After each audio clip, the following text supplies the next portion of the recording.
This is the Dallas Morning News.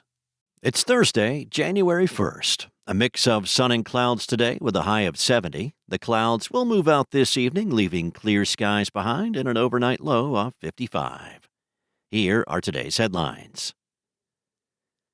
Daniel Chu is not the first business owner to mislead the watchdog, but he may be the first to boast about what a great businessman he was before landing in bankruptcy court and, most recently, getting arrested and charged with fraud in an alleged billion-dollar scheme. Chu is founder and chief executive officer of Tricolor Auto of Irving, a massive used car business that catered to customers lacking credit, a driver's license, or even a social security number. It's called a buy here, pay here business because customers could not go to their banks for a car loan. They did not have bank accounts. His off-the-grid clientele accepted high interest rates and higher price markups. They were required to make biweekly payments rather than monthly. Locked in the subprime market, his customers were in no position to argue. Tricolor is accused of double pledging vehicles, meaning one vehicle would have two titles on it from two lenders instead of the usual one. Prosecutors say this type of fraud deceived investors about the actual value of Tricolor's inventory and its loans. A former company executive flipped on Chu and recorded conversations among top executives. Until his bankruptcy, Chu owned about 60 stores in various states, with almost a dozen in the Dallas-Fort Worth area alone. The stores are now boarded up, but customers are still expected to continue making payments. In other news, several families in North Texas traded holiday celebrations for funeral planning in the wake of recent high-profile domestic violence cases in Dallas, Kaufman, and Tarrant counties. 4 reported domestic violence crimes, most of which escalated into police-involved shootings or murder-suicides, have left 8 people dead and 3 people hurt, all in the span of a week. Local domestic violence experts and law enforcement officials say these cases can spike during the holiday season, but there are things families can do to help keep the peace and resources available to help. Tiffany Tate, chief executive officer of The Family Place, said reaching out about a domestic violence situation can feel overwhelming, but it is important for people to know they are not alone. 1 in 4 women in the U.S. will experience intimate partner violence within her lifetime.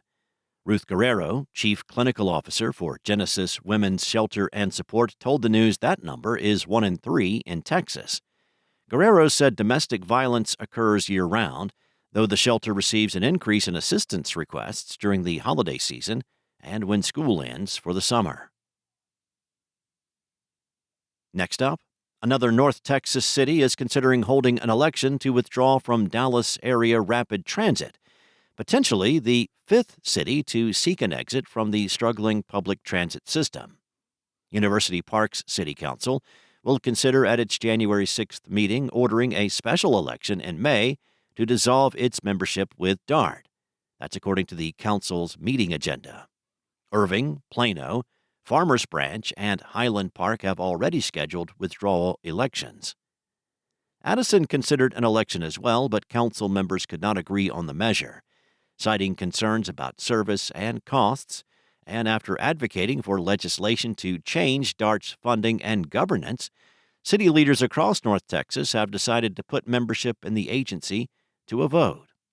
The move could jeopardize the state's largest public transportation system, an agency already fraught with budget and service concerns. The day before University Park's council meeting, leaders of the suburb 5 miles north of downtown Dallas plan to host a special work session with representatives from DART to discuss services. And it didn't take long for Trayvon Diggs to find a new home, according to ESPN's Adam Schefter and NFL Network's Ian Rappaport. The former Cowboys cornerback is signing with the Green Bay Packers, reuniting with Micah Parsons. Schefter said that Green Bay claimed Diggs on waivers. The Cowboys officially placed Diggs on waivers Tuesday Ending 6 seasons with the club and a career where he led the NFL in interceptions one season, was named to 2 Pro Bowls and 1 All-Pro team. He appeared in 8 games this season in what has been a tumultuous few months for the former All-Pro.